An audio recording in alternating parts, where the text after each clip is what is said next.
السلام عليكم ورحمة الله وبركاته. وعليكم السلام ورحمة الله وبركاته. الحمد لله رب العالمين، صلى الله وسلم وبارك على أشرف المرسلين نبينا محمد وعلى آله وصحبه أجمعين. أما بعد، okusookera ddala tuli ba mukisa okubanga Allah subhanahu wa ta'ala atwongeddeyo akaseera mu bulamu buno obutono oba ekiseera ekitono.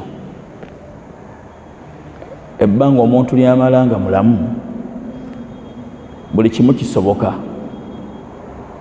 Asobola okwongera ku mirimu gye oba asobola okukyusa embeera ye.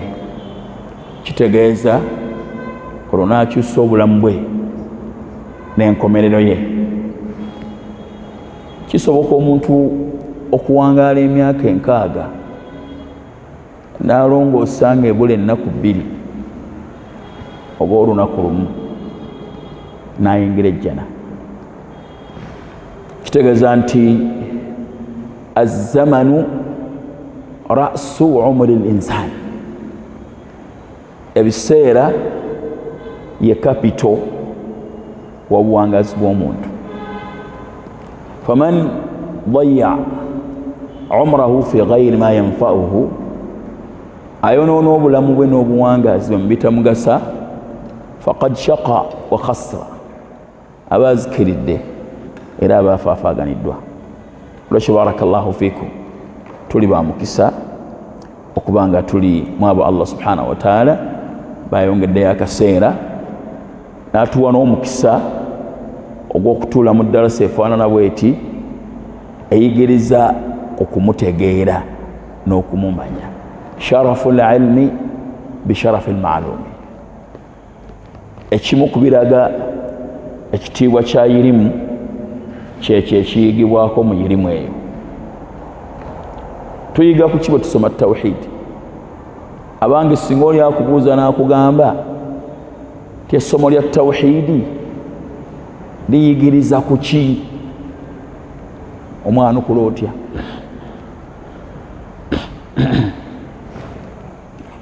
Singa oli akubuuza n'akugamba ti essomo lya tawhidi liyigiriza ku ki, omwana okula otya? Lisomesa ku ki? Naam, essomo lya tawhidi lisomesa ku Allah, lisomesa ku Allah n'ebyo byeyawulidde ye.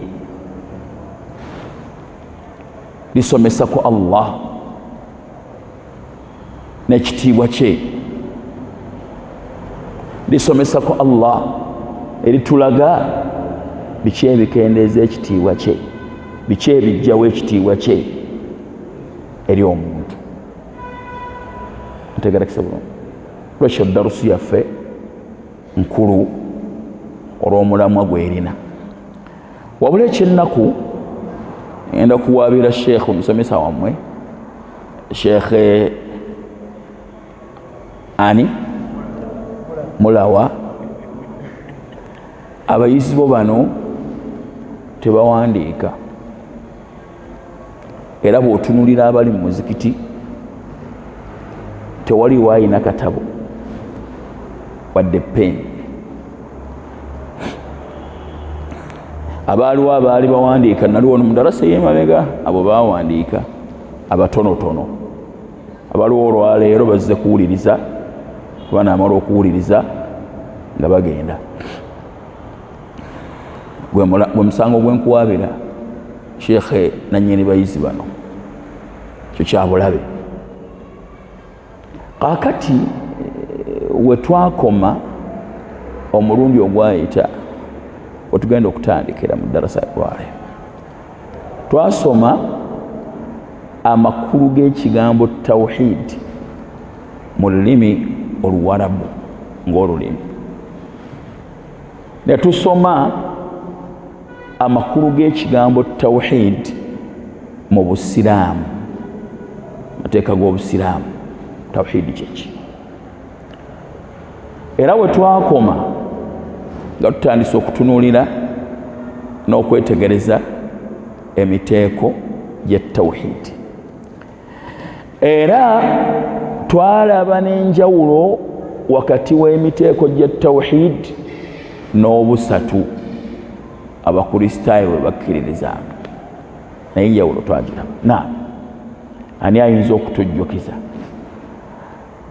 mu ddakiika 3-2 abaaliwo mu darasa ey'emabega eri eyakulembera tawhidi kyeki mu lulimi oluwarabu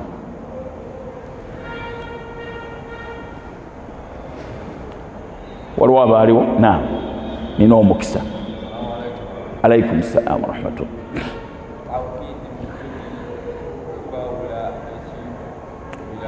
tawhidi mu lulimi al ifrad kitegeeza kwawula ay jaalu shay'i wahida kufuula ekintu ekimu n'okyawula ku birala okwawula ekintu ku biki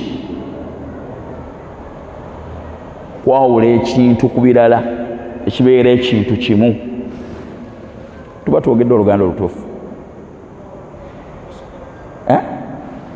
Sheikh Hamdan bwe tugamba nti okwawula ekintu ekimu ku birala mu luganda tuba twogedde oluganda olutuufu al ifrad okwawula ekintu ekimu ku birala ne tukitongoza ne kibeera kitya ne kibeera kimu bwe twagamba wano twaleeta ebintu bibiri twagamba wala yakunu shay'u wahidan illa bi amrayn ekintu kyonna tekisobola kubeera kimu okujjako nga tukoze ebintu bibiri tuba twagala okufuna ekimu yabiriwo ebyo byetuteekeddwa okukola twaleeta n'ebyokulabirako kusinziira ku baaliwo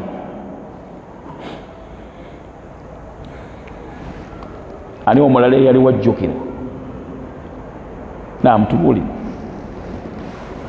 era nkomyewo gwe kenyini bwe tuba twagala okufuna ekintu ekimu tukola ebintu bibiri tuba twagala okwawula ekintu ekimu ku birala tukola ebintu bibiri byebiriwa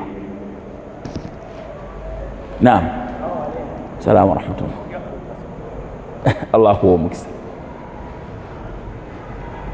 olabye obutawandiika abaaliwo mu darasa yayita bawanike emikono mbalabe saagala abasajja abakulu boggwe ne bontwalira salaamu kimala waliwo omuntu omu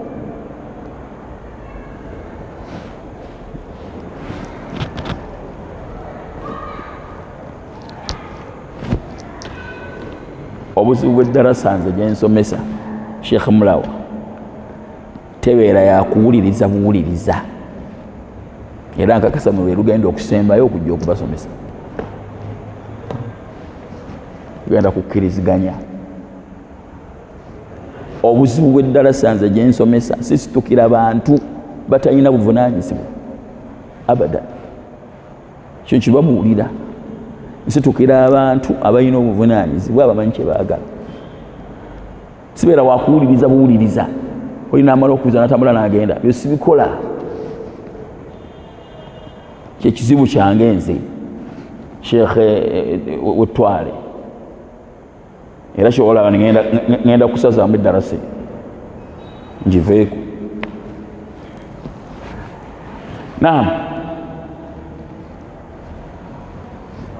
tetusobola kufuna kimu kujjako nga tukoze ebintu bibiri byebiriwa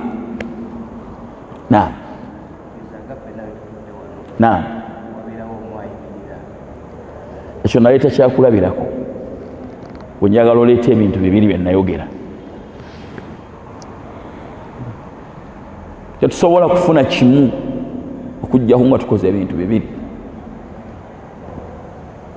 ekisooka annafyu laam okujjawo nga kubuna ekyokubiri al ithbaatu attaamu okuyimirizaawo ekintu nga kujjuvu n'okuyimirizaawo okujjuvu kyentegeezamu ekyo nawe ekyokulabirako twagala okufuna ekintu kitya twagala okufuna ekitya twetaaga bintu bimeka twagamba okujjawo nga kubuna kwe kuliwa kitegeeza ntuteekeddwa okusooka okujjawo ebirala byonna ebirina kino ekimu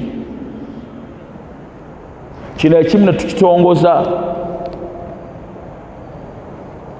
ekifaananyi kyennawa lwaki kino nkidda lwaki bino mbiddamu olw'okwagala okumanya nti byenjogera bikola bitya bitegeereka sandibizemu Sheikh Hamdan no sandibizemu nembiddamu lwakwagala kumanya nti kino kyanyiikira gye muli waliwo wano omuvubuka omuto gwe nnyinza okuyimiriza era bwe nti bwe nnakola omulundi guli saagala abasajja bakulu ono omuvubuka muto situka katono twawa ekifaananyi bakuyitaani ssebo Abdul Sabur ne tugamba nti singa tugamba nti tewali ayimiridde kujjako Abdul Sabur tuba tukozesezza ebintu bibiri tuba tujjeewo abasigadde bonna ntibakakasako okuba nti bakoze eki batudde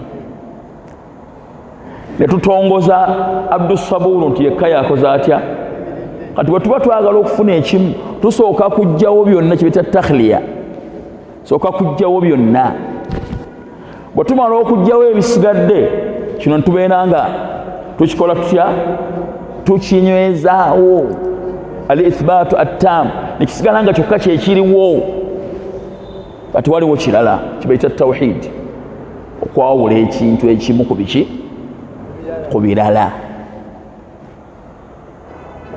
tegereka sekandegereka kitegeeza ebirala byonna obikoze otya obijjewo n'oyawula abalala bonna bakakasizaako okutuula ono gwogambye nti yekka yayimiridde kibaita tawhid jaalu shayi wahidan okufuula ekintu ekimu ntegerekise kyetwagamba kati kyenjagala mu kuleeta ekyo kyenagenderera mukiwulirize kyetwagenderera mu ekyo nti amakulu gano ag'Oluwarabu gatuyamba n'okutegeera obwennyini bwa tawhid gwe tulina gatya ono mutabani wange tajja kunyiigira sebo fubuka naye muto situka twagamba bwe tumala okugamba nti tewaliwo ayimiridde okujja ku Abdul Sabur singa eyimirirayo omulala otyo gwani na Ibrahim singa tugamba ti Abdul Sabur ayimiridde tewaliwo ayimiridde okujja ku Abdul Sabur gamba tya tewaliwo ayimiridde okujja kani Abdul Sabur tubeera balimba lwaki kubanga ne Ibrahim ayimiridde kale bwe tuba twagala okutongoza Ibrahim bano bonna tuteekeddwa bakakasaako okuba bano bateekeddwa okuba nga batudde Ibrahim n'abeera nga yekka Abdul Sabur n'abeera nga yekka yakoze atya yayimiridde kati kyenjagala wano kyenjagala mu bufunze ennyo saagala kiwanvuwako ekyo tugamba nti ekigambo la ilaha illa Allah kiyitibwa kalimatu tawhid ekigambo ekyokwawula Allah subhanahu wa ta'ala la ilaha illa Allah kiyitibwa kitya kalimatu tawhid ekigambo ekyokwawula Allah subhanahu wa ta'ala kimwawula kitya kirimu ebintu bimeka kirimu ebitundu bimeka z'empagi zaakyo annafyu okujjawo okujjuvu la ilaha pagi eyokubiri al-ithbat okunywezaawo kutya okwokuba nti Allah yekka yakola atya tugati la ilaha illa Allah bakita kalimatu tawhid kigambo kyokwawula Allah subhanahu wa ta'ala lwaki kirimu okujjawo okujjuvu n'okuyimirizaawo okusinza kwani kwa Allah yekka subhanahu wa ta'ala munfunye munfunye kati obuzibu bwe buli Ibrahim soko osituke abantu bagamba ti la ilaha illa Allah tewaliwo kisinzibwa mbutufu okujjako Allah naye nga balina ne shiriki nga balina ebigali mu bitanda bye basinza nga balina abalubaale bye basinza nga balina irizi ze basinza nga balina bino bye basinza nga balina gino emiddo gye basinza naye gino gireeta bakasitomas naye gino gikola gitya gino gikuuma nnimiro gino gikola bwe giti okwogera kwabwe nti la ilaha illa Allah kubeera si kutuufu lwaki tebajjeewo tosobola kuyimirizaawo nga tokoze otya tojjeewo tosobola gamba nti oyawudde Ibrahim n'ogamba nti ayimiridde ng'ate ne Ibrahim ayimiridde tosobola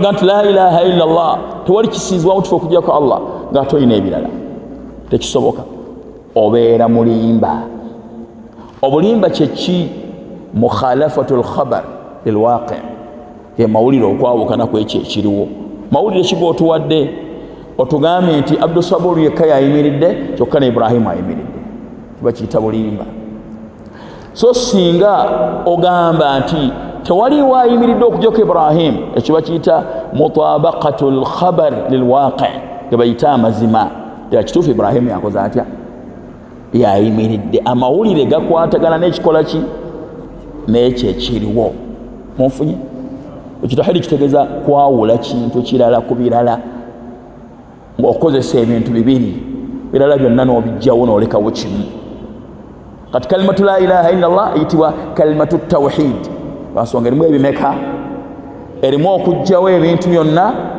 n'okwawula Allah eka nti yateekeddwa okusinzibwa munfunye kyo twakyogera sebo tula Allah akuwa omukisa kakati bwe tuva ku ekyo tugenda ku pointi eyokubiri tawhidi kyeki mu mateeka g'obusiramu twagamba tawhidi mateeka g'obusiramu kigambo tawhid kina definitions ebbiri ennyonnyola za mirundi ebiri ennyonnyola ebuna n'ennyonnyola eyeeyawulidde nnyonnyola ebuna egamba weeti ifradu llahi taala bima yakhtassu bihi kwawula Allah subhanahu wa taala n'ebyo ebyeyawulidde ye byatagabana na kitonde kyonna byatasheyalinga na kitonde kyonna min arububiyati obulezi bwe wal uluhiyati n'okusinzibwa kwe wal asma'i was sifat n'amannya ge n'ebitendo bye eyo definition ebuna erimu ebintu bibiri ekisooka erimu okulaga ti tawhidi kitegeeza okwawula Allah subhanahu wa ta'ala n'ebyeyawulidde ye byatasheyalinga ebyeyawulidde ye byebyo byatakola ki byatasheyalinga na kitonde kyonna bimaana byatagatta na kitonde kyonna nga bibye yekka kyekisooka ekyokubiri ebyeyawulidde ye byatasheyalinga gyemiteeko gya tawhidi esatu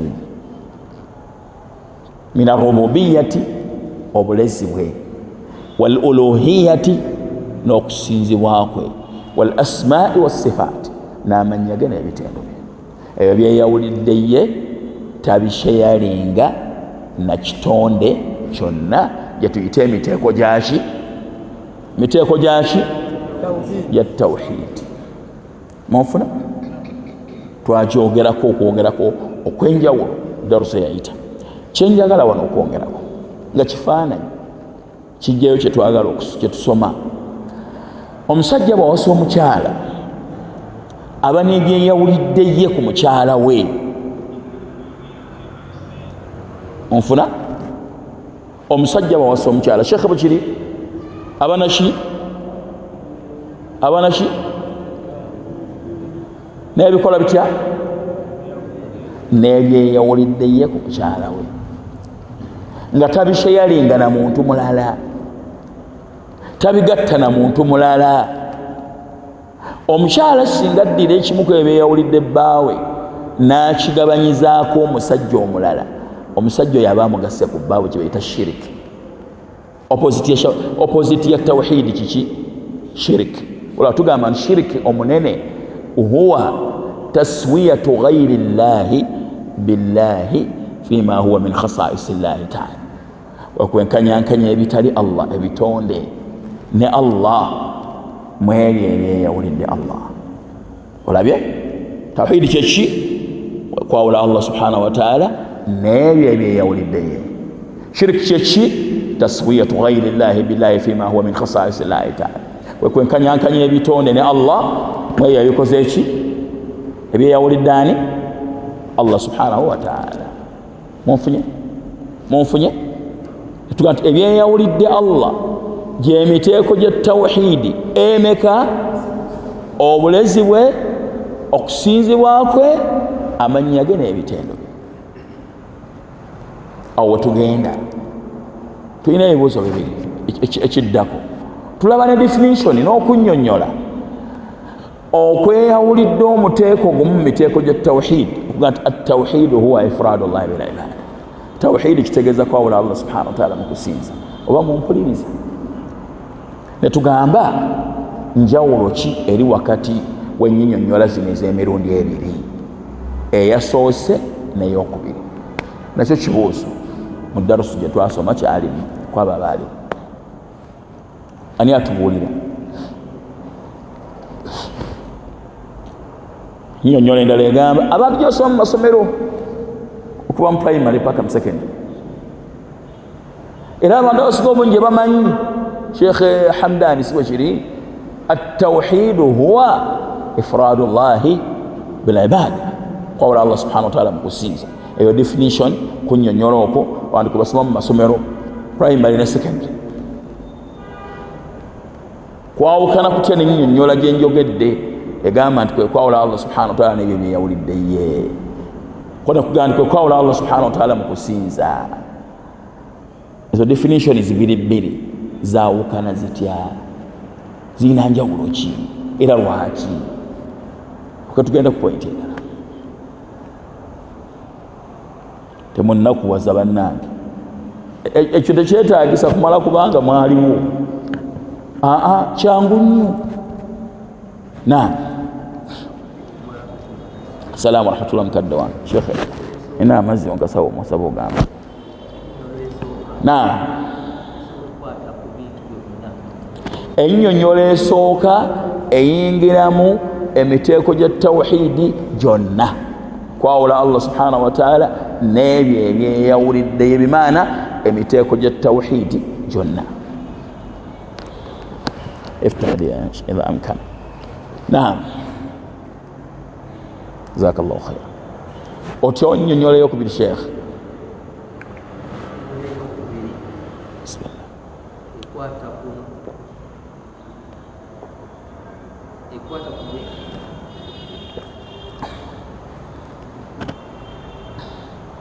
Kiyinza okuba kigenze ani akuyambako? Nina omuyizi omu mu ddarasa mujje kuba maseeka ne basajja bakulu. Naam. Salaamu rahmatullah. Ennyonnyola ey'okubiri yeetooloolera ku muteeko gwa tawhidi gumu. Rawuba muteeko ki? Ennyonnyola egamba nti ifradullahi bil ibada yeetooloolera ku muteeko gwa tawhidi gumu, eri ku muteeko gumu. Muteeko ki? Tawhidul uluhiyya, gwe muteeko gw'okusinza. Lwaki ennyonnyola eno ey'okubiri ku muteeko gumu? Lwaki ennyonnyola eno ey'okubiri omuteeko guno ogumu bwe guti gweyita tawhidi yenna, so ngeri y'emiteeko emirala? Naam. Ekyo Musiraamu yakiŋŋamba. Omuteeko ennyonnyola eno ey'okubiri abamanyi abalala kwe basinzira okubeera nga gye beesigamirako mu kunnyonnyola tawhidi, tiyeefuga emiteeko gya tawhidi gyonna. Okusinza kwe kufuga emiteeko gya tawhidi gyonna. Era y'ensonga eyatonze ebitonde nga Allah bagati wama khalaqtu ljinna wal insa illa liya'budun. saatona majini n'abantu wabula nabitono lwakunsinza. Enjawukana wakati w'ababaka n'abantu be baatumwamu teri mu kuba nti abantu bamanyi nti Katonda waali. Abantu bamanyi nti Katonda waali, bamuyita n'amannya ag'obutonzi ag'omulimu: Lugaba, Namugereka, Liiso ddene. Naye si gwe bakola batya? Si gwe basinza. Kati ekyatumya ababaka si kunnyonnyola abantu nti Katonda waali, bekyo abantu bakimanyi. Wabula ekyatumya ababaka kunnyonnyola abantu gwe mukkiriza nti yabatonda huwa almustahiqu lilibada, gwe muteekeddwa okusinza. Kati abamanyi abalala era ng'ennamba nnene ne bafunza tawhiidi yenna nga bamufundiza mu muteeko gumu ogw'okukola ki? Ogw'okusinza. Ne bagamba attawhiidu huwa ifraadu llahi bilibada. Tawhiidi kwe kwawula Allah subhanahu wa ta'ala mu kusinza. Mu bikwewuunyisa kankunyumirizeeyo na kino, tegeera hadithi zino bbiri kweyo ensonga. Hadithi esooka hadithi ya Muadh ibn Jabal, tujja giraba mu kitabo munda nga tutuuse. Aga nti kuntu radifa nabiyyi sallallahu alayhi wasallam, nali neebagadde ne Nabi Muhammad sallallahu alayhi wasallam ala himaarin, ku kalogoyi nga nabbi yampeese. Faqaala li, nabbi naŋŋamba, ya Muadh, owange Muadh, atadri ma haqqu llahi ala al-ibad wa ma haqqu al-ibadi ala Allah, omanye ebbanja Allah lyabanja abaddu be, lyabanja abatonde, ne kyanaabawanga batuukiriza ebbanja eryo nabo kye bamubanja. Qultu, aga ne ŋŋamba, Allahu wa rasuluhu a'lam, Allah n'omubaka we be bamanyi. Qaala, naŋŋamba, haqqu llahi ala al-ibad, ebbanja Allah lyabanja abaddu be, lyabanja abantu bonna, an ya'buduhu wa la yushriku bihi shay'a, kwe kusinza ye yekka nga tebamugasseeko kintu kirala kyonna. Lyebbanja lyababanja. Banja kiryababanja? Tababanja kubeera nti bamanya nti Katonda waali tukyababanja, kubanga ekyo kyabwe kiri nakyo. Ababanja kubanga gwe basinza, gwe bavunnamira, gwe basaba, yatebeekedde ebifuba byabwe yekka bw'ati, gwe bakwasa ensonga zaabwe. Lyebbanja lyababanja. Wa haqqu al-ibadi ala Allah alla yu'adhiba man la yushriku bihi shay'a, nabo kye bamubanja kyanaabawanga batuukiriza ebbanja lye, kwe kubanga tagenda kubonereza muntu yenna anaamusinkana nga tamugasseeko kintu kirala.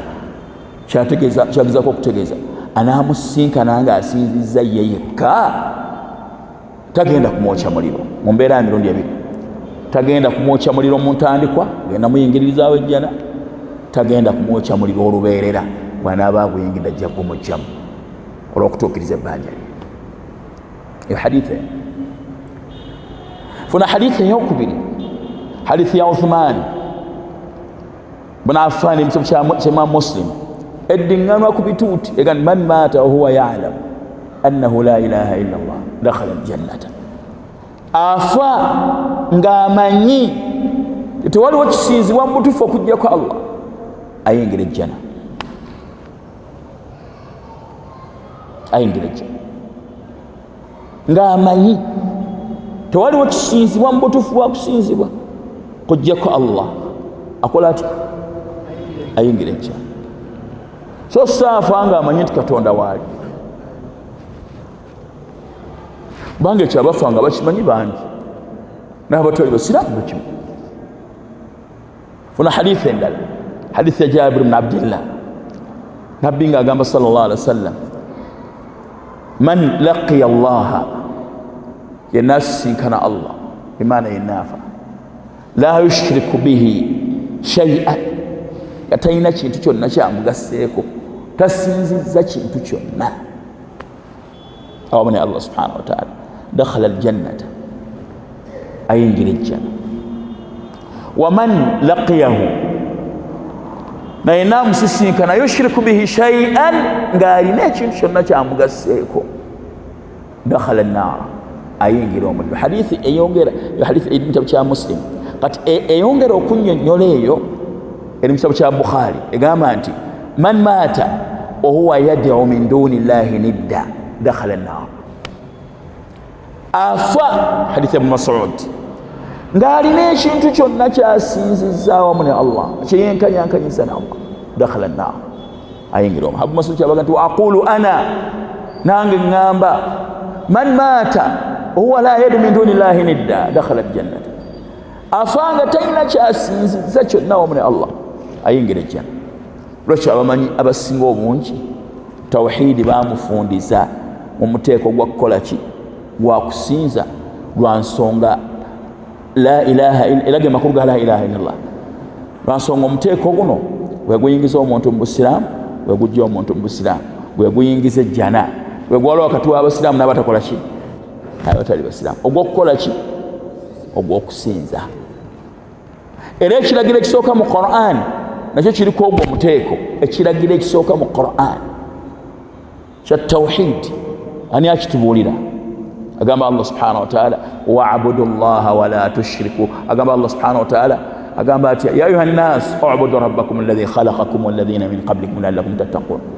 Abanga abantu kusinze rabbakum kama wammwe alladhi khalaqakum yabatonda walladhina min qablikum la'allakum tattaqun n'ababasooka mulyoke mbeera bamutya temusobola kubeera batya Allah subhanahu wa ta'ala nga temwawudde mu kusinzibwako. Munfunye obujulizi bungi ndeeseeko akati pointi gye tuliko obudde obufunda obusigadde gy'emiteeko gya tawhidi emeka esatu. Ku nkomerero temwerabira mujja kumbuulira emiteeko gya tawhidi gino obujulizi bwagyo buvaawa buliwa ekyo twakira mu darusa zaidi. Era mujja kumbuulira njawulo kyeri wakati w'emiteeko gya tawhidi n'obusatu obw'abakristaayo. Kitaffe mwana mwe mutuukirivu tujja kukiraba ku darusu nga tumaliriza eddarasa. Njagala tugende mu maaso na kino. Tawhidi alimu emiteeko esatu. Alimu emiteeko esatu. Bwe tugamba emiteeko esatu batutegeeza ki? Tutegeeza ebyo ebyeyawulidde Allah byatasheyalinga na kitonde kyonna nga bibye yekka nga bibye yekka tabisheyalinga takkiriza kubisheyalinga. Ekisooka tawhidi rububiya. Tawhidi rububiya atusome gamba njagala nkyogere bwe nti tawhidi rububiya akwata ku ebyo Allah byakola ebitonde bye bitalinaako busobozi. Tawhidi ow'obulezi akwata ku ebyo Allah byakola ebitonde bye bitalinaako busobozi. Okutonda, okugabirira ebitonde, okubiteekerateekera empangala yaabyo, tegereka obufuzi ku buli kye birina mukulu ne mu nsi gwe muteeko ogusooka. Tuli fena omuteeko ogusooka gukwata ku ebyo Allah byakola ki? Mumpulirize, byakola ki? Byakola ebitonde bye bitalinaako busobozi nga tebisobola kubikola. Munfunye seeka ntegereka tuli fenna muli nange. Omuteeko ogusooka. Omuteeko ogwokubiri tawhidul uluhiyya. Tawhidi w'okwawula nannyini kusinzibwa ayina amannya abiri. Tawhidul ibada, tawhidi ow'okusinza nga tumuzizza ku ffe abakola omulimu ogw'okusinza. tawhidul uluhiyya oba ilahiyya, tawhidi w'okwawula oyo ateekeddwa okusinzibwa n'okugulumizibwa ya Allah subhanahu wa ta'ala. Omuteeko ogwokubiri gukwata ku ebyo bye tukola nga tusinza Allah, bye yasalawo tumusinze nabyo. Gwe mbadde njogerako ogw'okusinza ofuga emitego bya tawhidi byonna. Omuteeko ogwokubiri gukwata ku ebyo bye tukola nga tusinza, bye yasalawo Allah subhanahu wa ta'ala okubanga tumusinza nabyo: okuvunnama, okusaba, okukutama, okulayira, byonna bye tumusinza nabyo biri mu muteeko. Muntegedde? Njagala kusooka kukola introduction eyo. Omuteeko ogwokusatu, tawhidul asma'i was sifat, gukwata ku Allah yennyini, biki ebimukwatako. Gukwata ku bikwata ku Allah yennyini, amannya ge n'ebitendo bye byatendebwa nabyo, ebiraga obujjuvu bwe, ebiraga nti tewali kakwate wakati we n'ebitonde, tafaanana bitonde, talina kakwate na bitonde, talina kimufaanana mu ggulu wadde mu nsi. Omuteeko gwokusatu gutubuulira bimukwatako, bikola bitya? Ebimukwatako ye nga Allah, amannya ge n'ebitendo bye byeyeetenda nabyo, omubaka we Muhammad sallallahu alaihi wasallam byemutenda nabyo. Munfuna? Tuli fenna tugenda kutunuulira omuteeko ogusooka nga bwe twayogera mulundi ogwayita. Tujja kutunula n'ogwokusatu, ekinaaba kisobose ngenda kufunza, sigenda kuwanvuya kubanga njagala mufune bitono emusobola okukwata. Naam, sikadde bijjaggaziwa sikiri sheekh. Naam, tugambye omuteeko ogusooka gukwata ku ki? Ng'okendeete definition yaagwo. Tawhidu rububiyya gwe muteeko ogusooka mu miteeko gya tawhidi. Gukwata ku ki? Nkyogedde, njagala kukinziriramu.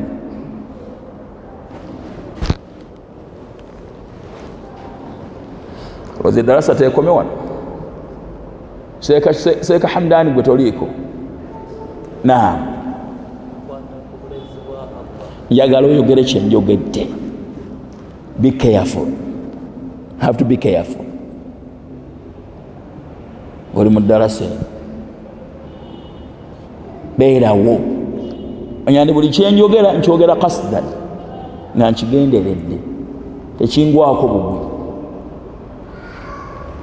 Omuteeko ogusooka mu miteeko gya tawhidi gukwata ku ki?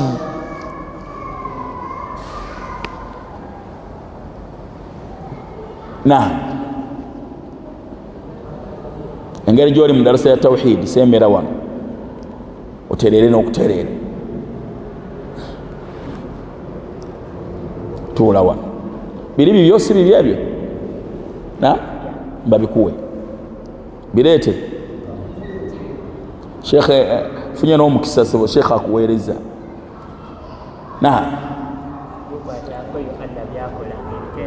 Ebitonde. Omuteeko ogusooka ogwa rububiyya gukwata ku ebyo Allah byakola, ebitonde bye bitalinaako busobozi nga tebisobola kubikola, Allah eka yabikola. Omuteeko ogusooka tugambye tutya? Omuteeko ogusooka gukola gutya? Ebitonde ebitakola bitya? Nga tebisobola kukola ki? Kubikola. Bayita rububiyya. Omuteeko ogwokubiri gukwata ku ki?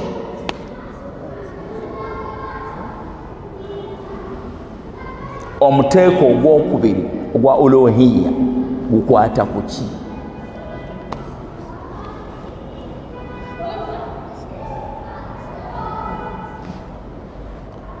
Mukadde wange ndeka oli gisobeera gwe wawanise, abavubuka abato baleke bawanike. Naam sebo.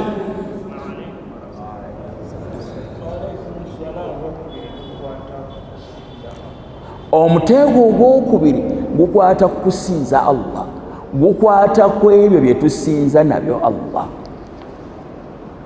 omuteeko ogwokubiri gukwata ku ebyo bye tusinza nabyo Allah, okuvunnama, okusaba, okukutama, okusaala, okusiiba, hijja, ebyo Allah bye yasalawo tumusinze nabyo byakola ki? Gukwata ku ebyo Allah bye yasalawo tumusinze nabyo. Ntegerekese? Omuteeko ogwokusatu gukwata ku ki? Ebyo kibinza okubeera ebizibu omuntu okubyerabira. Naam, mwazi nyindowooza bwe mmaliriza kano aya ziine. Alaikum salaam wa rahmatullah. Njagala okyogere nga bwe nkyogedde, tokyogera bwotyo, ekyo nkimanyi nti kituufu, esooka okiwe omukaddima gwe nakiwadde. Naam, omulala abadde ampa. Naam,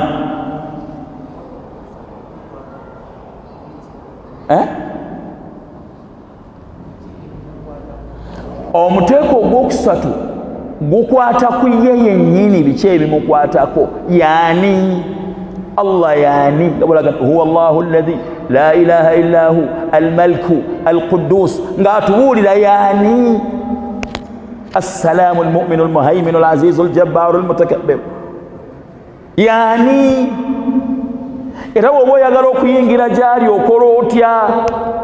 Bw'oba oyagala okumusaba okola otya? Bw'oba oyagala okumutendereza okola otya? Omutendereza otya? Omugulumiza otya? Guno omuteeko ogwokusatu bwe guyingiza omuntu eri Katonda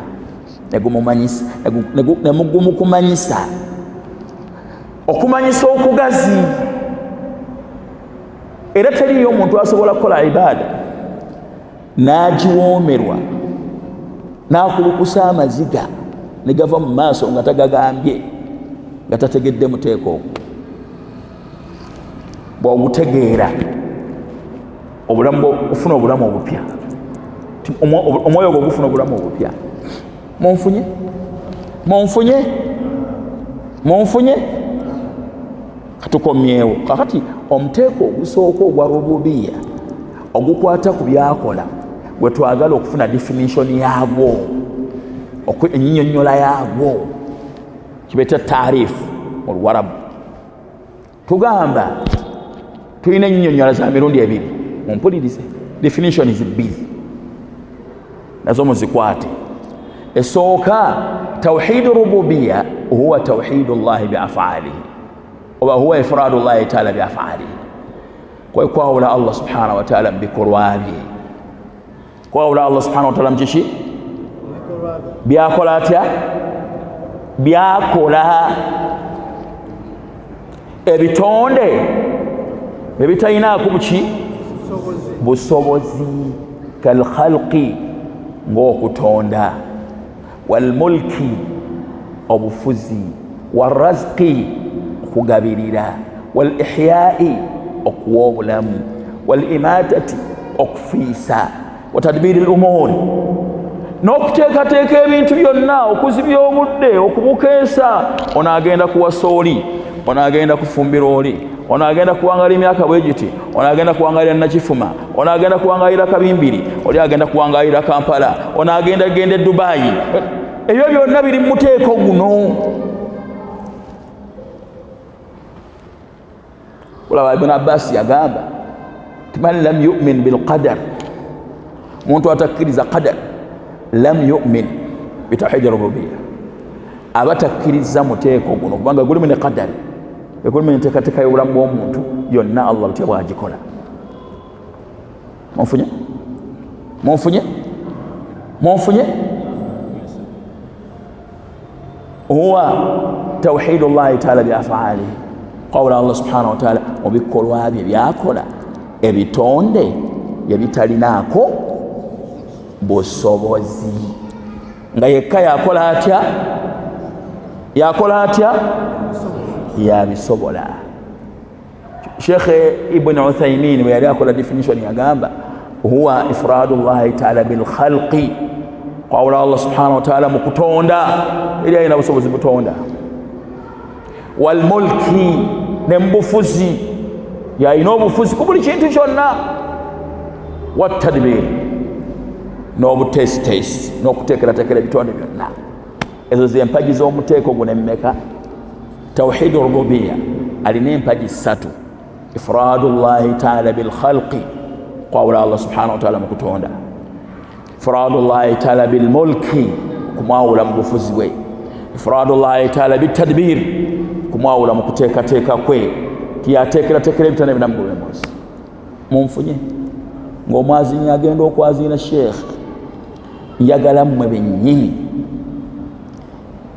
ngenda kusooka mumpeeyo aya 3 mu Qur'an gazingira mu muteeko ogwo.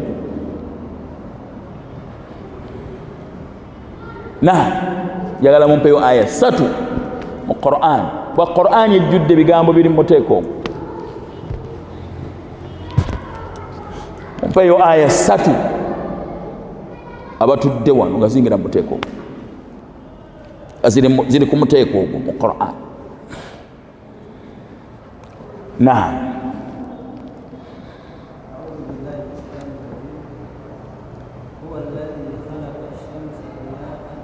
Naam, huwa alladhi khalaqa ash-shamsa diya'an, aya bweri, wal qamara nuran.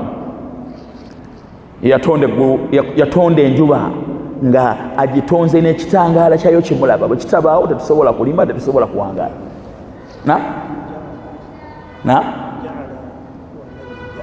Huwa alladhi, naam, teri khalaqa. Huwa alladhi ja'ala ash-shamsa diya'an, bwetyo bweri eyafuula enjuba. Naam, taabiri si Qur'an, enjogera si ya Qur'an. Nanyini kwata Qur'an waali. Huwa alladhi ja'ala ash-shamsa diya'an wal qamara nuran, eyafuula enjuba ekiki kitangaala. Ettaala eyaka, naam, ettaala eyaka diya'an wal qamara nuran, mwezi nagufuula ekiki ekitangaala. Tegeeza bwe yabikola, eyakola atya? Eyo aya eno. Naam,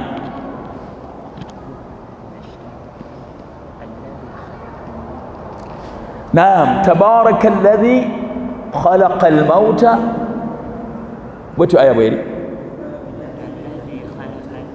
La, alladhi khalaqa almauta walhayata liyabluwakum ayyukum ahsanu amala, eyatonda okufa n'obulamu. Kiri mu kutonda kwe, teri alina buyinza ku bulamu, teri alina buyinza kuki ku bulamu, wadde kufa teyasobola okukuziyiza. Liyabluwakum ayyukum ahsanu amala, taliyo. Naam, ani atuwayo ayina?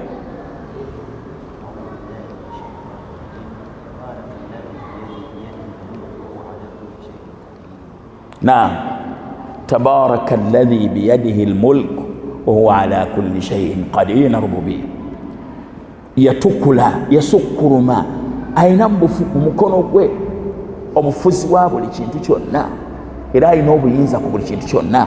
Ebyo byonna biri muteeko byakola, ebitonde bye bitalinaako busobozi. Njagala ampayo aya ngeri mu Al-Fatiha, njagalayo omuntu omu nga ampa aya ngeri mu Al-Fatiha.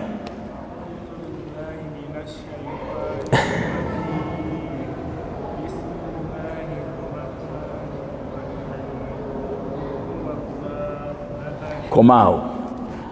Naam Sheikh. Alhamdulillahi rabbil alamin. Eyo eyingira mu byonna Sheikh mmalirizo yo aya zino maazi. Eyakola etya? Ekola etya eyo? Eyingira mu byonna. Rabbil alamin, khaliquhum, omutonzi waabwe, malikuhum, omufuzi waabwe, raziquhum, mugabirizi waabwe, mudabbiru shu'unihim, omuteesiteesi w'empangaala yaabwe yonna. Eyo aya nabagamba wano nti nze buli lwe ngisoma ne ngifumintirizaako amakulu gaayo ndabanga agataweddeeyo. Eyo aya mu Al-Fatiha nga Allah yeetendereza. Munfunye kati n'olwekyo tawhid rububiyya kwe kwawula Allah subhanahu wa ta'ala mu bikolwa bye ebyo ebitonde bye bitalinaako obusobozi byakola ki era ffenna abali wano buli kyetulina buli kitukwatako kiyingira mu muteeko wama bikum min ni'matin famin Allah. Buli alaba ali wano ng'alaba yalina obuyinza kukulabako, yalina obuyinza kukuwulira, yalina obuyinza ku bwongo. Singa asalawo n'agamba nti butabukire wano teryasobola kubuzza, yalina obuyinza kukumira, yalina obuyinza kukussa, yalina obuyinza ku buli kyonna kyolina wano. Buli kyolina kiyingira mu muteeko. Ntegera kisa ebitiibwa nabagamba ku katono ng'omwazinya agenda okwaziina. Waliwo omusajja atambula anoonya obuyambi bw'amaziga ag'omu maaso. Lino eriiso okusobola okwetooloola lirina amaziga agakola ki mwe lyetooloolera, bwe gakala terisobola kwetooloola, lisobola kukyuka. Ebyo byonna biri mu muteeko. Buli lw'osoma Al-Fatiha alhamdulillahi rabbil alamin oba otegeeza ebyo byonna bye tulina n'ebitonde byonna. Munfunye namu yaziina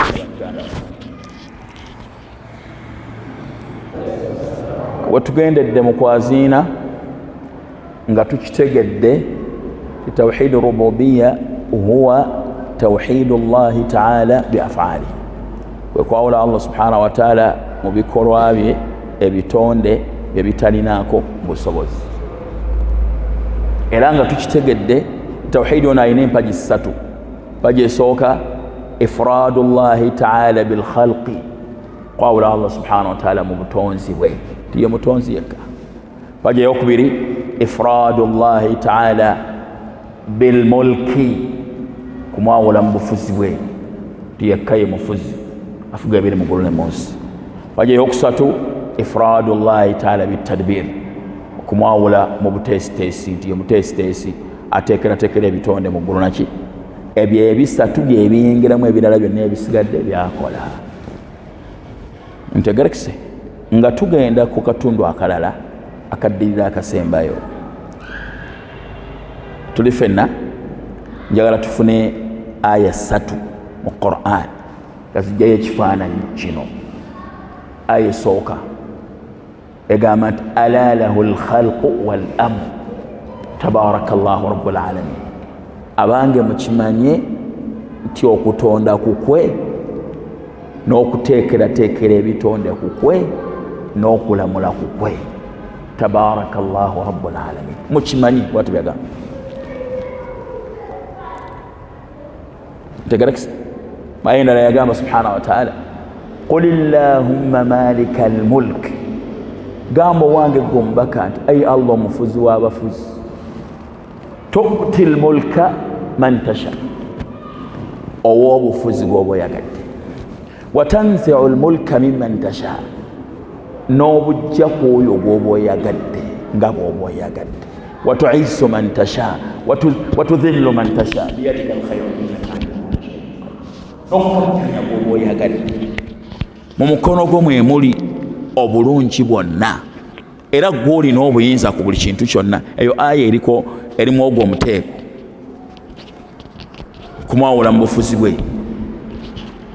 Tuli ffenna yo aya giteeke wabbali. Yongereko egamba nti ya ayuha nnaasu, abange abantu, udhkuru ni'mata llahi alaykum, mujjukire ebyengera bya Allah kumwe. Hal min khaliqin ghayru llahi yarzuqu min as-samai wal ard, waliwo omutonzi atali Allah yarzuqu min as-samai wal ard, asobola okubagabirira okuva mu ggulu ne mu nsi. La ilaha illa hu fa anna tufakun, ay kaifa tusrafuna an tawhidihi, tewaliwo kiteekeddwa kusinzibwa okujjako ye. Muyinza mutya okuva ku oyo abagabirira ne musinza ebirala ebitali ye? Ntegerekisa, ne musaba ebirala ebitali ye, ne mwesigamiza ensonga zammwe ku birala ebitali ye. Muyinza mutya okubeera bwe mutyo? Maliriza bwe nti atuwumbawo omuteeko guno na kino kibuuzo, gwa bikolwa oba gwa nzikiriza? tukkiriza muteeko gwakuba ebyo byenjogeddeko tukkiriza bikkirize nti yabikola oba tulina ebikola byetukola okutuukiriza omuteeko guno. Sheekh ntegerekesa na jangu musajja otereza ogundiyo yoza giteeke ku kooti na tegedde ekibuuzo kyo mukitegedde. Omuteeko guno gwa rububiya gwa bikolwa oba gwa nzikiriza?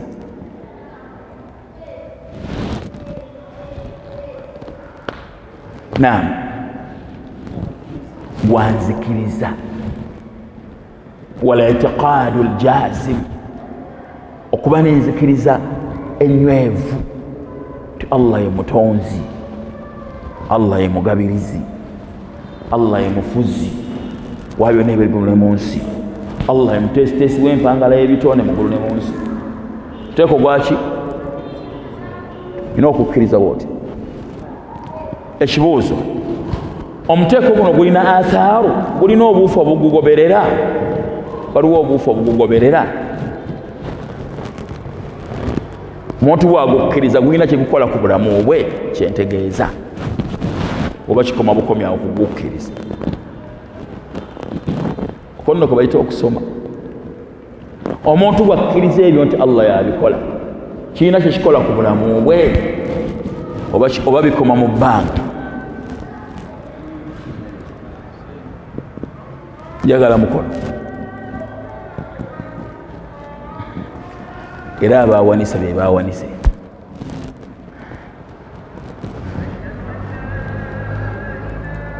Sheikh, naam, omuteeko guno gulina obuufu bwe guleka ku mutima gw'omuntu. Guteekeddwa okuba n'obuufu, okuba n'amakulu. Buufu ki? Omala okukkiriza nti Allah ye mutonzi eyakutonda era yakugabirira. Olina okukimanya nti yateekeddwa okusinzibwa. Katono nnyo bw'olina okusinza. Ntegerekesa? Omala okukkiriza nti ye mutonzi, olina okusinza. Omala okukkiriza nti ye muteesiteesi ateekateeka nanyini kuteekateeka biri mu ggulu ne mu nsi, olina okukwasa ensonga zo, olina okwesigamizaako ensonga zo. Tolina kyenji gy'osobola kukola ebabeera bakutenda. Tolina ky'osobola kukyusa ku ntambula yansi na bulamu bwo. Osobola okukola kituufu, osobola okukola n'ogenda n'osuubula nga Allah bye yateekawo, n'okola emirimu gyo gy'okola, naye manya nti alina ekisembayo ku buli kyonna ekitambula mu nsi muno. Yani ye nannyini nsi. Lwekyo n'omukwasa ensonga zo, n'oteesigamira maanyi go n'amagezi go, n'okkiriza nti Allah subhanahu wa ta'ala yasembayo ku buli kintu. Watawakkal ala alhayyi alladhi la yamut. Ensonga zawe muzikwasa omulamu atafa ow'olubeerera. Obwebuufu tawhidi ono bw'alina. Onfunye? N'alibadde mbaleetera ekitabo ne tubisoma ebyo. Waliwo ekitabo Sheekh waffe Mita Saawi, Muhammad Saawi, kyeyawandiika ku tawhidi n'aleeta ebigambo bingi, naye obudde butono era bwetaagisa kufunza. Na Sheekh obadde ogamba oti muganda wange sembera wano kumpi.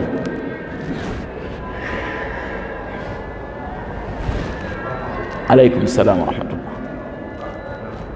Omutima gukkakkana ne bw'oba ofunye ebizibu. Tulaba nabbi bw'atumira omu ku basahaba, yali sahaba sahabiya, Sheikh Hamdani Sheikh, eyafiirwa namugamba inna lillahi ma akhadha.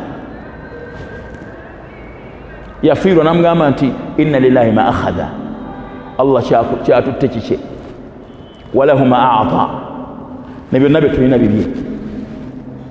Wa kullu shay'in indahu bi ajalin musamma. Buli kintu kyonna gyali kirina ekiseera ekigere, ye muteesiteesi. Bwatu byamugamba mugende mugambe ti Allah kyatutte kikye era ne byonna bye tulina bibye, na buli kyonna buli kintu kyonna kirina ekiseera kiki. Omutima gukkakkana. Osobola okubanga osobola okutuula mu kifo ekimu n'ofuna ebirowoozo ku bulamu bwo bw'oyiseemu, n'onyumya n'omwoyo oyo ne gukugamba nti wano tulabanga wali olina okukola kino okusobola okufuna kino. Singa wakola bwoti wano wandifunye kino. Kyekiyinza okukkakkanya, kyekikukkakkanya kumanya nti ensi eno ya Allah, mala okubanga ya Allah yalina puroguramu yaayo. Kyotafunye manya nti alina ensonga lwaki tokifunye. Kyonfunye manya nti alina ensonga lwaki okifunye. N'ekiseera kyokifuniddemu, lwaki tokifunidde mu kiseera kyobadde ng'okyagaliramu n'obeera mu kiseera kirala. Kumaliriza okunyumya n'omwoyo gw'emboozi n'ogugamba naye kyessaafuna kirabika Allah teyayagala nkifune mu kiseera ekyo ng'alina ensonga lwaki akimpadde kati mu kiseera kyo. Ekyo kiva ku kutegeera nti ensi ya Allah, ensi ya Allah tasobola gitonda nga talina puroguramu. Talina puroguramu. Yazimba omuzikiti guno Allah amusaasire amusasule mwangweriza ensi n'enkomerero. Yaguzimba talina puroguramu, yakola plan. Talina pulaani, alina pulaani. Yeetaaga blocks bwe ziti, neetaaga bino bwe biti, nakuzimba bwe nti. Kati olowooza nti Allah talina pulaani mu kutonda kwaffe ng'atutonda. Kullu shay'in khalaqnaahu biqadar, kullu shay'in khalaqnaahu biqadar. Buli kintu kyonna kitonda nga kitonze n'enteekateeka yaakyo. Akati omuteeko guno gutuyigiriza n'enteekateeka y'ebitonde byonna yiye. Onfunye bw'otegeera Allah subhanahu wa ta'ala omutima gukkakkana, towangayira ku bunkenke. Fe tuli banene, abantu balowooza tulina pressure, naye tolina pressure nga simulina. Sibeera ku bunkenke bwa duniya abadan. Sheikh Hamdan, sibeera ku bunkenke bwa duniya abadan. Ma sha Allahu kana, Allah kyagadde kiba. Wama lam yasha lam yakun, kyaba tyagadde kibeera. Tobeera ku bunkenke bwa duniya. Duniya ensi si yiyo. Teekawo ensonga, kola gwe kyosobola ekyolinako obuki, weesigamira Allah, omusabe. Kyotalinaako obusobozi kibonekere. Ntegeera kisa? Bwekityo barakallahu fiikum. Njagala mbajumirizeyo kino nga tumaliriza. Waliwo omusajja bamuyita Paulo Kawanga Ssemwogerere. Bani meka bamumanyi? Yafa bamuyita Paulo Kawanga Ssemwogerere. Bameka bamu? Waliwo n'abasajja abakulu wano abatalaze nti bamumanyi. Paulo Kawanga Ssemwogerere abaaliwo mu kalulu ka 8 efere tubimanyi. 8 kyere wakakuba alhamdulillah oli wa mukisa sikamanyi. Abaaliwo mu kalulu ka 8 kyerere mpulira kawulire mu 8 kiki 8 ekyerere bagamba nti yawangula akalulu ako. Najja n'awangala mu byobufuzi tasobodde kufuuka pulezidenti okutuusa lwe yafa. Naye Museveni okuva mu gyenkaaga mu byobufuzi abaddemu, bonna be yali nabo yabasinza okufuga ebbanga eggwanvu. Nteekateeka ya Allah alina ensonga. Waliwo omusajja bamuyita Jacob Oulanyah, mwamuwulirako? Yafuna obwa sipiika wa paalamenti awumalako emyezi 6 n'afa. Abaddeko najja n'abubiirako n'alya obulamu bwe bwonna. Tuli fenna kati ensi ya Allah, ensi ya Allah toggwamu nayo. Kola kyosobola okukola, kola. Tugamba nti tokola, tugamba nti ensi ya Allah kiriza qadari, beera mu nyumba tokola, Allah ajja kusuulira. Toteekawo nsonga kubanga ensi Allah buli kimu yakiteekateeka. Nedda, kola naye teweteeka ku bunkenke. Tegerekese bw'omala okukola n'okuteekateeka ky'osobola ebisigadde bikola otya bimukwasa. Ate era nebyokola tobimuggyaamu, byokola tobikola ki, tobimuggyaamu. bw'oba okulembeza kubanga ye nannyini nsi. Munfunye awo tugenda okukoma. Ndabye nnyo okubanga isobodde kwogera ku tawhid al-uluhiyya, so nga njagala okumwogerako naye tujja kumwogerako. Yagadde twogere ku rububiyya ategeerekeke mu bugazi kubanga abantu bawulira muwulire tawhid al-rububiyya bwate wafaanana.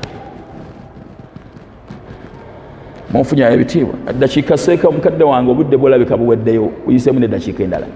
Ani alina kyatategedde kyabuuza tumalirize.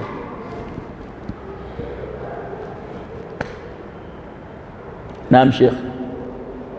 Salaamu rahmatullahi wa barakatuh.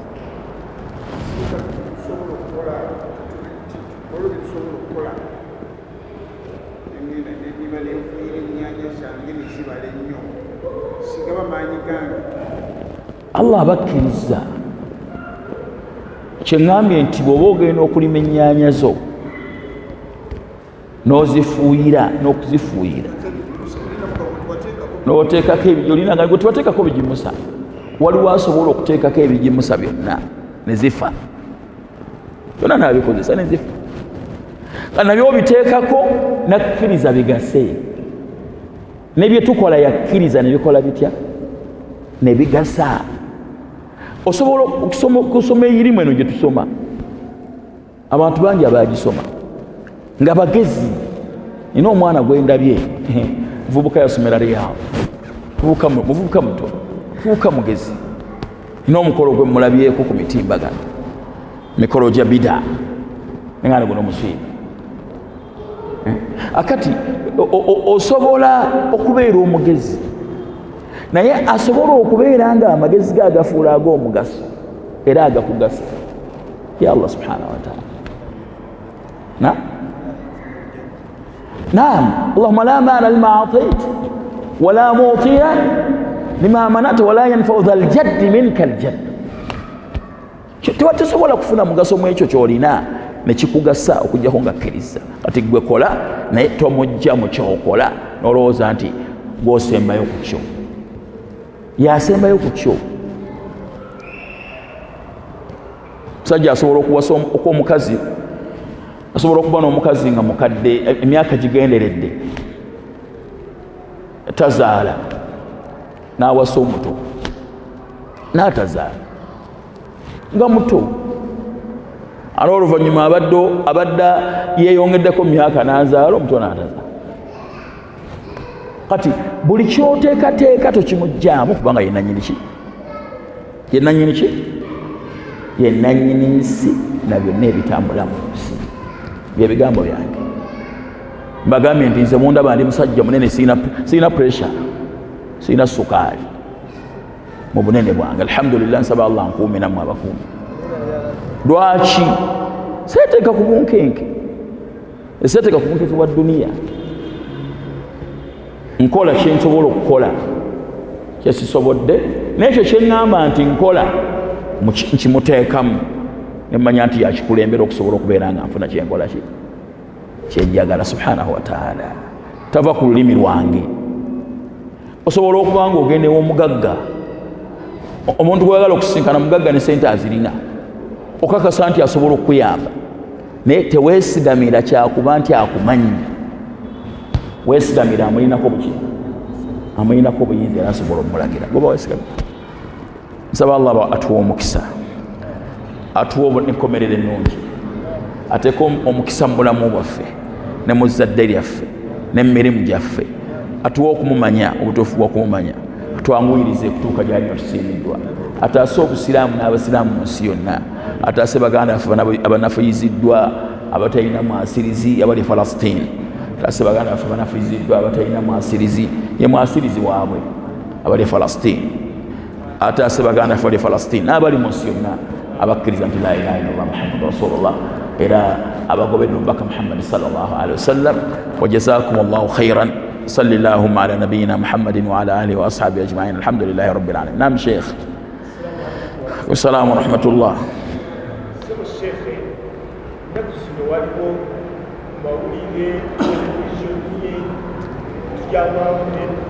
Abantu abamu nga bagamba binyo abasiraamu baffe singa twaba tuliko waggweri otulabira kigambo ky'abantu abo batta wabeerawo n'omukazi agati obusiraamu singa twaba tuliko waggweri kyogeraku mukadde wange kyabuuzizza kikulu.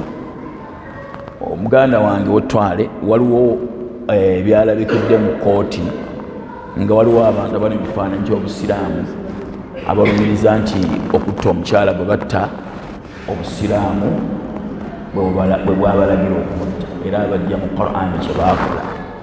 Njagala okukyogerako mu bufunze nnyo n'ensonga bbiri.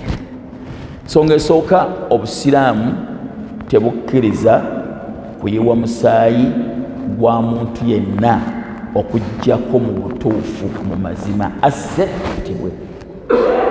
Ntegereka era butera okukozesa ekigambo bilhaqi walladhina la ayatandika etya walladhina la yad'una ma'a Allah ilahan akhar wa la yaqtuluna an-nafsa allati harrama Allah illa bilhaqi.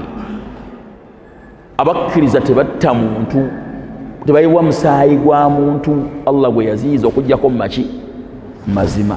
Kati omusiraamu n'atali musiraamu tetukkirizibwa kuyiwa musaayi gwe okuggyako nga amateeka ge gatukkiriza nti asse akola atya attibwe.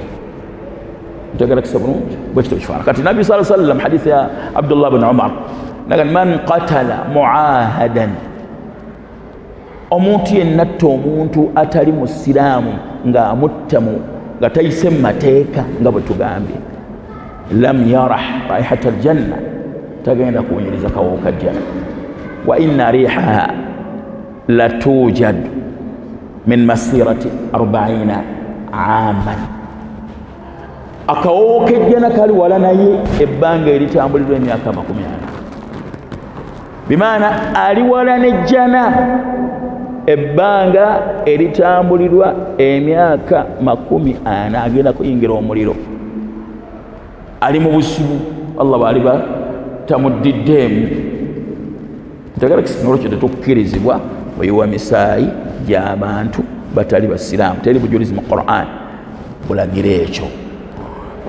Tuteekeddwa okumanya nti aya z'entalo zikwata ku biseera bya ntalo, tezikwata ku bitali biseera bya ntalo mu Qur'an. Tetukwata aya za ntalo ne tuziteeka mu bitali biseera byaki byantugamba nti anedda nti tusobola okuteega abantu ne tubajjako ebintu byabwe, obusiraamu butukkiriza. Aya z'entalo zikwata ku ntalo, teziyingira mu lutayiro ki lutayiro talo. Aye mwana watu ne mu ntalo z'obusiraamu tetukkirizibwa kutta bakazi. Sibwe kiri? Tetutta bakazi.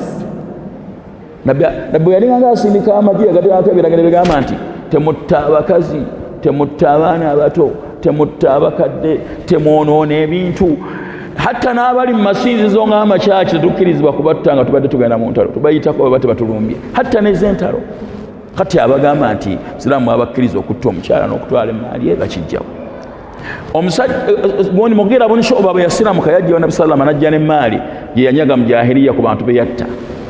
N'agamba nti ya Rasulallah, ndeese n'emmaali gye najja ku bali be natta. N'amugamba nti obusiraamu bwo mbukkiriza naye emmaali yo sigikkiriza. Maali ya Ghadir yaki ya bukumpanya siyinza gikkiriza. Wakati aboogera ebyo be bamanyi gye babijja. Naye kino kiteekeddwa okumanyibwa nti ebyo ebyabaddewo ebyalabise birina embeera 3. Byetaagisa okutegerako ebintu 3. Ekisooka, mbeera esooka yeetaagisa okumanyibwa nti kisoboka okuba nga ebyo ebyalabise bizimbiddwa ku bantu banoonya duniya, bizimbiddwa ku bantu kubanga balina bye banoonya ebyabwe. ebiri personal. Aboogera ebyo ekitandikirwako kubanga balina ebyabwe ebitali busiraamu naye nga balina kubyambaza kifaananyi kyaki kya busiraamu. Ekyo ekisooka ekyo tegerekisa okuba n'ebyabwe bye banoonya ebitali busiraamu ebidde eby'emigaso gyabwe nga bo. Ekyo ekisooka ekyo. Ekyokubiri, okusoma ku bantu abakyamu kya bulabe, nakyo mukyegendereza. Okusoma ku bantu abakyamu kya bulabe, abateeka ebintu mu kitali kifo kyaki kyabyo, bye tuyita bakhawariji, abagobera abali ku system manhaji somesa y'ekyakhawariji ekafuwaza abasiraamu bonna, eraga nti abantu abasigadde bonna gamba okkirizibwa okubatta. Eyo nayo problem nene eri ekibiina ekisomesa ebyo. Kifaanagana wala Boko Haram ne ba Islamic State. Ntegereka nawano wibali abalina entegeera bwekyo n'ensomesa bwekyo, ogwe musiba ogwokubiri. Abayinza okubeera nga balimbwalimbwa ne bategeera ebintu mu ntegeera efaanana bwetyo etali ntuufu. Ekyokusatu, obutamanya busiraamu nawo bulwadde. Obutamanya busiraamu, butamanya Qur'an n'olowooza nti ojja gyetegeerera neweesamba basobola ojja kusomesa, nawo bulwadde. Ebyo ebintu bisatu byebyetooloolerwako ebyo ebyabadde birabika. Wallahu a'lam. Naam.